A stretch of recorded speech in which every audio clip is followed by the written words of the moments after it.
आज जिस प्रकार से कई दिन से एक चर्चा थी कि नगर परिषद की मीटिंग होने जा रही है, तो मीटिंग में क्या होगा, कौन सा महाभारत होगा, कईयों ने कहा मंगल ठीक रहेगा कि शुक्र ठीक रहेगा, कई साथियों ने और तरह की चर्चाएं की।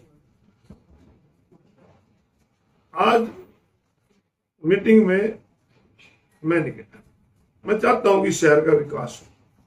मेरा एजेंडा एक ही है कि थनेसर की जनता ने मुझे 5वीं बार सेवा का मौका दिया है, मैं थनेसर के विकास की बात करूं, मेरा और कोई नहीं। दूसरा मेरा एजेंडा है भ्रष्टाचार के खिलाफ लड़ाई में। परंतु कुछ लोगों का एजेंडा है कि उनका एजेंडा केवल अशोक अरोड़ा है कि अशोक अरोड़ा को कैसे रोका जाए, भ्रष्टाचार की आवाज ना उठा। तो आज मैं आप लोगों जो लिखा, शहर के लोगों ने लिखा इनकी लड़ाई, तो मैंने कहा भी आज वैसे तो कोई ऐसा एजेंडा नहीं जिसकी कोई इंपोर्टेंस इन्होंने दी। मैंने बहुत से बोर्ड और कारपोरेशनों में मीटिंगें देखी हैं। मैंने 4 दिन पहले कुरुक्षेत्र डेवलपमेंट बोर्ड की मीटिंग थी, उसके अंदर भी 3 घंटे मीटिंग चली। पूरे हर इश्यू का एक एजेंडा, हमने उसमें अपनी बात रखी। गवर्नर साहब ने, मुख्यमंत्री ने हमारी बात माननी है, उनका धन्यवाद भी करते हैं कि किस प्रकार से शहर के विकास के लिए गवर्नर साहब ने आध्यात्मिक रूप से चर्चा ली, किस प्रकार से अपने जंगल बना हुआ है, लोग यहाँ पर नशा करते हैं, चोरी का सामान यहाँ रखते हैं। तो हमने कहा कि इसको जंगल को खत्म करो, तो उन्होंने कहा कि ये जंगल खत्म होना चाहिए, यहाँ एक सुंदर पार्क बनो, पार्किंग बनो, शेड बनो। माननीय अच्छी बात है, शहर के विकास की बात हुई है। सनेत सरोवर के पानी के पवित्रता की बात आई, तो हमने इसमें इश्यू को रेज किया कि बहुत गंदा पानी है, काला पानी है, उसके ऊपर इंतजाम किया जाए। तो उन्होंने कहा कि हरमंदिर साहब गुरुद्वारे में जो पानी को साफ करने का प्लांट लगा है वो लगना चाहिए। डेबरम सरोवर के डंपिंग पॉइंट बनाया जो इन्होंने गंद का, हमने उसकी बात उठाई तो भी मानी। तो हमारा काम है इस प्रकार की बात उठाना। हमने ग्रीवेंसेस के अंदर यहाँ के नालों की सफाई उठाई थी क्योंकि बरसात आने वाली है, और 10 साल तक नालों की सफाई नहीं हुई। आज नालों की सफाई हो रही है, आज नालों के अंदर काम चल रहा है। तो आवाज उठाना हमारा फर्ज है।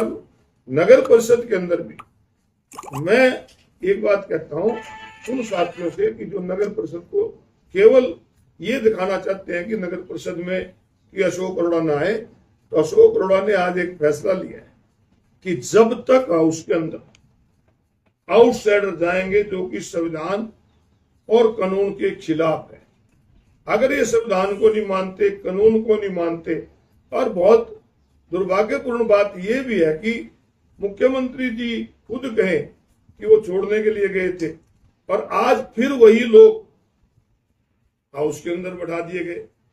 वो किस हैसियत से बैठाए, हवाला दे रहे हैं। एक इनका वो है जो एक्ट है, एक्ट की धारा का, मेरा फोन देना, एक्ट की धारा का हवाला देते हैं। उस एक्ट की धारा में क्लियर है, मैं आपको पढ़ के बता देता हूं।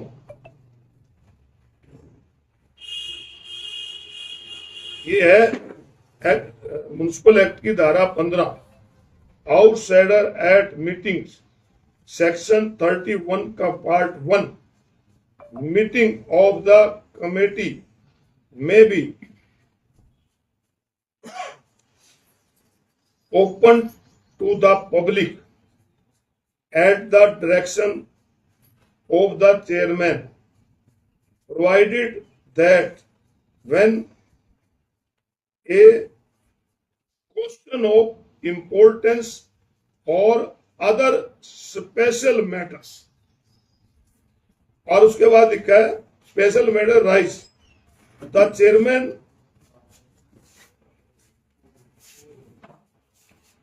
may order the to be cleared of outsider the house। मतलब कि इसमें स्पष्ट है कि कोई एक इंपॉर्टेंट इशू शहर की जनता राइज करना चाहे, वो राइज आके हाउस में कर सकते हैं, ना कि डिस्कशन कर सकते हैं। और उसके बाद जैसे ही अगला मैटर हो, चेयरमैन उनको बाहर निकालेंगे। परंतु आज वही लोग जिन्होंने पहले मीटिंग को डिस्टर्ब किया और मीटिंग नहीं होने दिया, आज उन लोगों को फिर यहाँ पर बैठाया गया कि जो कि संविधान और कानून के खिलाफ है। मैं इसकी निंदा करता हूं और मैं आज से आपसे एक ही बात कहता हूं कि हम तो इसकी लड़ाई लड़ेंगे, थनेसर के विकास की लड़ाई लड़ेंगे, थनेसर में फैल रहे भ्रष्टाचार के खिलाफ लड़ाई लड़ेंगे, परंतु जो जिस प्रकार से ये सरकारी गुंडागर्दी करने का प्रयास करेंगे तो हम शहर के लोगों से इस बात की माफी मांगेंगे कि इनसे हम नहीं लड़ पाएंगे, क्योंकि हमारा काम लोगों की आवाज उठाना है, किसी के साथ लड़ना। और ये जब तक ये आउटसाइडर हाउस की मीटिंग में जब आएंगे, कम से कम मैं उस मीटिंग में नहीं जाऊंगा, क्योंकि ये संविधान और कानून के खिलाफ। आज पूरे संविधान और कानून से आपने आज पूरे शहर में पहली बरसात में जी पानी हो रखा है, कहीं ना कहीं इस कमेटी का भी रोल रहा होगा कि सफाई हो जानी चाहिए थी अब तक। देखिए, शहर के अंदर पानी से आज पहली बरसात में बुरी हालत है, लोगों के घरों में पानी भरा, लोगों के घरों के अंदर सीवरेज भी बैक मार रहे हैं, क्योंकि पानी जब खड़ा होगा तो उसके लिए पहले तो नगर परिषद को पहले सफाई करानी चाहिए।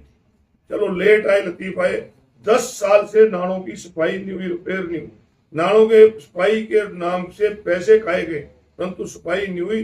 पहली बार हमने ग्रीवेंसेज में उठाया, हमने इसकी नगर परिषद की पहली मीटिंग में उठाया, तो आज नालों की सफाई भी हो रही है, लोगों के चौंतरे तोड़े भी जा रहे हैं। अच्छी बात है, पब्लिक इंटरेस्ट में अगर किसी को कोई थोड़ी तकलीफ भी उठानी पड़े तो उठानी चाहिए। बाकी जो ये हमारे शहर की सड़कें बनी हुई है ना, मेन 2 सड़क हैं, जो पिपली से 3rd गेट और आपकी रेलवे स्टेशन से छठी पातशाही गुरुद्वारे तक है, ये सड़कें ऊंची उठा दी और नाले ऊंचे हैं, सड़कें नीची हैं। और जहां इसका कारण होता है कि कॉलोनी की जो साइड वाली है वो कॉलोनियां नीचे रहेगी, उनकी पानी की निकासी नहीं है। तो सरकार को चाहिए, नगर परिषद को चाहिए कि इनका लेवल ठीक किया जाए, ताकि आगे से ऐसी समस्या ना उठाए।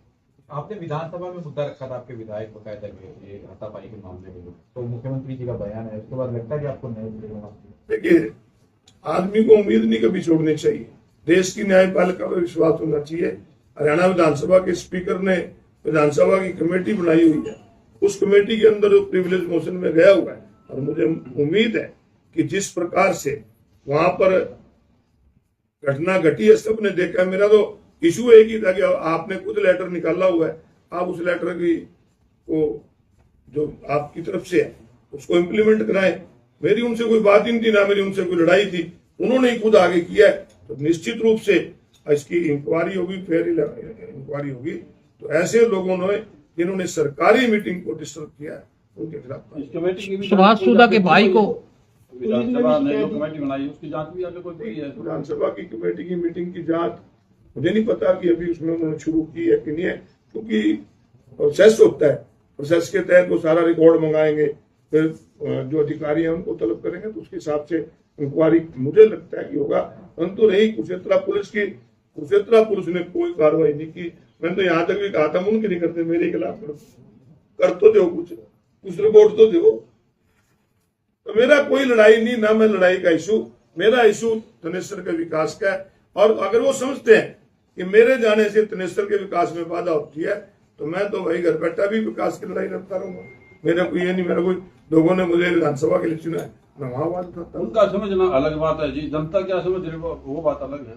जनता क्या समझती है? ने विधायक मैं तो जनता, वही मैं कह रहा ना, परंतु आप में सेवा सिंह जी आपसे ही है ना कि मैं ये, अगर आउटसाइडर और देश संविधान से चलता होगा, देश कानून से चलता होगा, देश एक्ट से चलता होगा, परंतु अगर वो एक्ट की अवहेलना करेंगे, देश के संविधान को नहीं मानेंगे, कानून को नहीं मानेंगे, तो फिर वही वहां जाके क्या करेंगे? सुभाष सुधा के ब्रदर को रखा गया जी फाइनेंस कमेटी में, मकर सुधा तो मेंबर है, किसी को भी रख सकते हैं, उनकी मेजोरिटी है, कोई भी चुना जा सकता है, उनकी मेजोरिटी है, कोई भी चुने, कोई इसमें कोई इशू वाली बात नहीं। जिसको लोग चाहते हैं, एमसीयू ने उनको चुना है, अच्छी बात है, मेरी बधाई है उन दोनों को जो चुने गए हैं, उनके लिए शुभकामनाएं कि लोगों के लिए काम करें।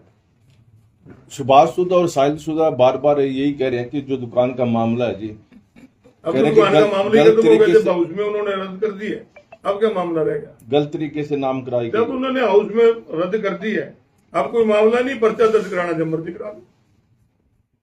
उनके हाथ में वो उस समय यहाँ के एमएलए भी थे, उसके बाद वो 4 महीने के लिए मिनिस्टर भी रही है अर्बन लोकल बॉडी के, जब करा लेते हैं। अब अगर उनका कोई जब एक हाउस ने उनके मुताबिक हाउस ने उसको रद्द कर दिया तो रद्द हो गया, उसका इश्यू नहीं है। अब जिन्होंने गलत तरीके से दी है या जिन्होंने गलत तरीके से लिया उनके खिलाफ FIR करा दी।